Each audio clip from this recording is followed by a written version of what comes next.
Coming up, it's the first and the last 42-seater from Volvo. The P1800 is next.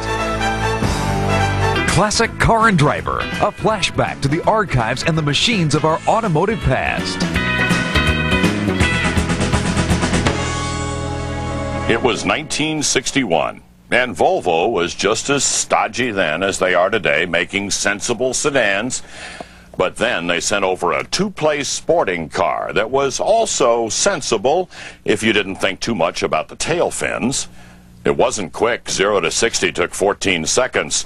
But Volvo would find fans here for the fastback P1800.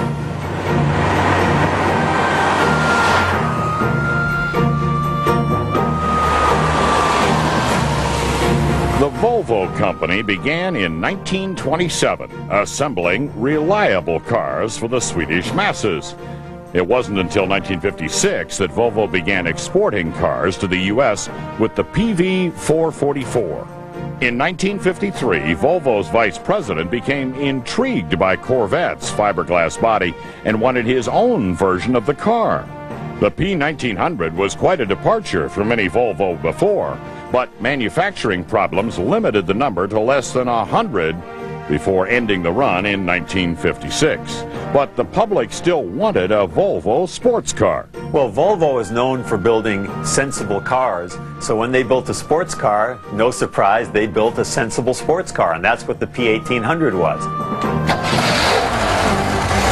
Volvo powered their new car with a 1.8-liter overhead valve 4 that had been used in their 120 series sedans.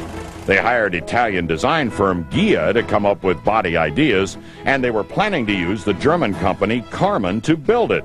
But Volkswagen had their own plans for a Karmann-Ghia car and threatened to cancel all contracts if Karmann made bodies for the Swedish company. By 1960, Volvo had found factories in the UK to build the bodies and assemble the cars, and the public was enthusiastic. The P1800 was a surprising vehicle. Everyone to this day thinks of Volvos as big boxy square cars, and they haven't ever done very much that deviated from that. But the P1800, and there have been a few other ones here and there, were quite lovely, beautiful looking cars.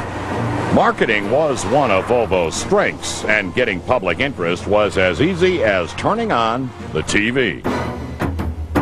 My first recollection was seeing one on a TV show called The Saint that came over from England. Starred Roger Moore before he played James Bond, and he played a secret agent, but a very un-James Bond-like one. Not too many flashy women, no wild special effects, no fancy cars. No surprise, instead of an Aston Martin, he drove the sensible sports car, and that was the Volvo P1800.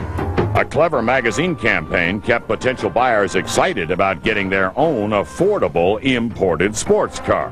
I purchased this car based on a picture I had seen in Car and Driver magazine, I believe it was, back in 1966. Something very unique. I had never seen a Volvo before, never heard of a Volvo, had no idea what a Volvo was. The magazine ads also stressed the reliability of Volvo engineering, a fact Irv Gordon can personally attest to ever since he bought his car in 1966. The car was ready Friday night, went down with my mother and father, took them for a short ride in the car. That was the last I saw of them until Monday morning. Monday morning I showed up at the dealership for my 1,500-mile checkup, which was the first checkup according to the book. I commuted with this car for 35 years. My commute was about 125 miles round trip every day on the Long Island Expressway, better known as the world's longest parking lot. He has racked up so many miles, in fact, that his P1800 is listed in the Guinness Book of World Records for the highest mileage car. He's clocked over 1,860,000 miles on the odometer. It's another 140,000 miles to 2 million. It doesn't show any signs of giving up the ghost. It still runs. I still get 25 to 35 miles on a gallon with it. Doesn't burn any oil. If you look under the car, you won't find any oil leaks. The car is extremely easy on maintenance. I do more cosmetic work on it than anything else to keep it looking roadworthy. Volvo's reputation was intact, but even a well-styled coupe can become yesterday's news after 10 years with little change.